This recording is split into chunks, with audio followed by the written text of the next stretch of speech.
Afin de mieux comprendre la situation au Congo, il faut diviser le pays en deux catégories.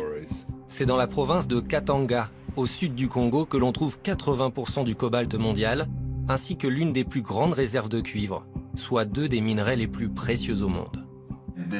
C'est ici qu'ils bâtissent leur fortune. On utilise le cobalt pour fabriquer l'armement essentiel au département américain de la défense. L'Est du Congo, aujourd'hui surnommé le trésor géologique, regorge des minerais nécessaires à la prospérité de nos avancées technologiques. Le tungstène, l'étain, le tantal et l'or. Puisque nous développons de plus en plus la technologie mobile, nous continuerons à utiliser les ressources du Congo tant que nous ne changerons pas notre façon de vivre. Le sud du Congo est pillé par les multinationales et les groupes armés pillent l'est du pays. Certains sont étrangers, d'autres pas.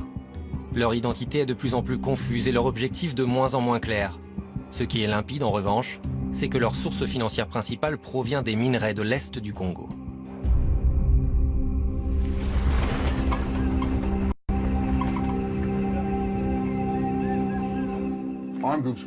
Les groupes armés volent tout ce qu'ils peuvent. Les ressources les plus importantes et les plus lucratives de l'Est du Congo, ce sont les minerais. Comment maintenir une armée de 2000 hommes sans avoir à les nourrir, sans leur offrir d'uniformes, ni de soins médicaux? Ils viennent et ils s'approprient les terres qui sont riches en minerais. Ils ont des armes et pas nous.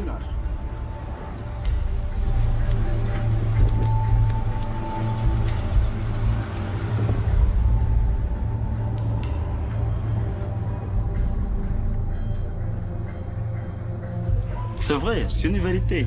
Il y a des Horans, des officiers du Horan qui ont déjà des creuseurs. Et à l'instant même, je vous informe, malgré que la loi a été promulguée interdisant l'exploitation des minerais. Mais l'exploitation continue.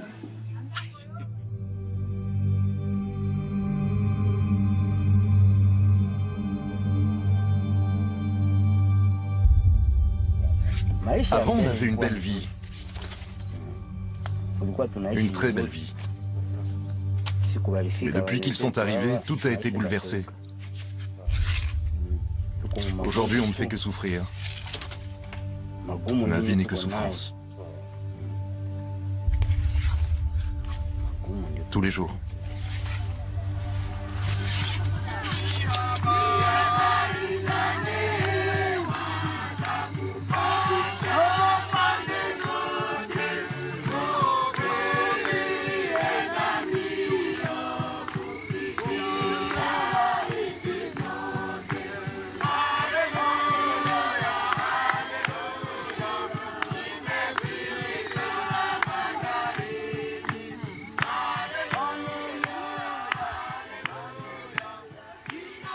L'impact est très grand. La présence des groupes armés dans cette partie du pays a un impact très négatif sur les populations de l'Est. Ils vont voler les récoltes de paisibles citoyens, de paisibles paysans, et c'est la catastrophe. D'autres se rabattent sur les jeunes filles et les femmes, jusqu'aux vieillards, pour assouplir les appétits sexuels.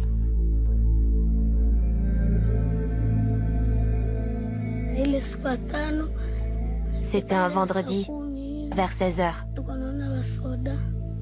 On a vu des soldats passer.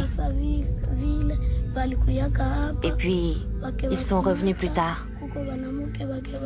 Ils ont pris toutes les femmes et ils les ont violées. Ensuite, ils sont passés au village suivant. Je ne pourrais même pas dire combien d'hommes m'ont violée. J'étais presque morte. Au moment où je vous parle, mon clitoris, mon sexe et mon abdomen me font terriblement souffrir. Le viol est l'une des pires armes utilisées dans cette guerre pour terroriser et détruire les communautés.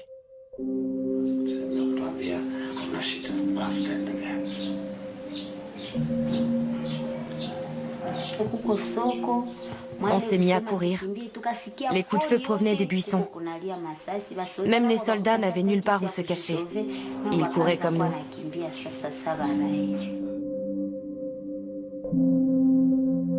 Puis, j'ai vu un soldat devant la fenêtre. Il a pointé son arme sur moi.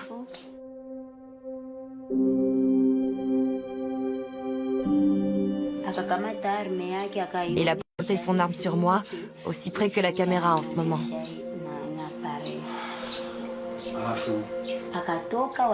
Ensuite, il a fait ce qu'il voulait de mon corps. Puis un deuxième est arrivé, puis un troisième, un quatrième et un cinquième.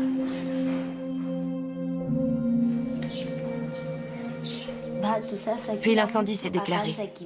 On était encerclés par les flammes.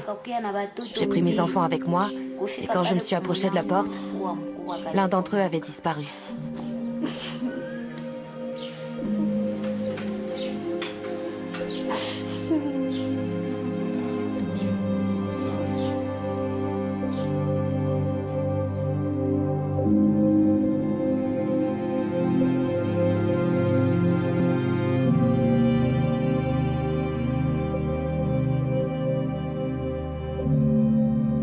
Avant 1996, le mot viol n'existait dans aucune des langues parlées au Congo.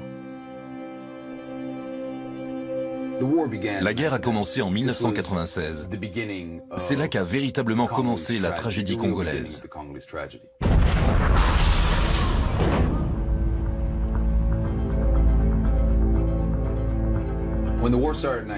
Lorsque la guerre a débuté en 1996, ce n'était pas à cause des minerais.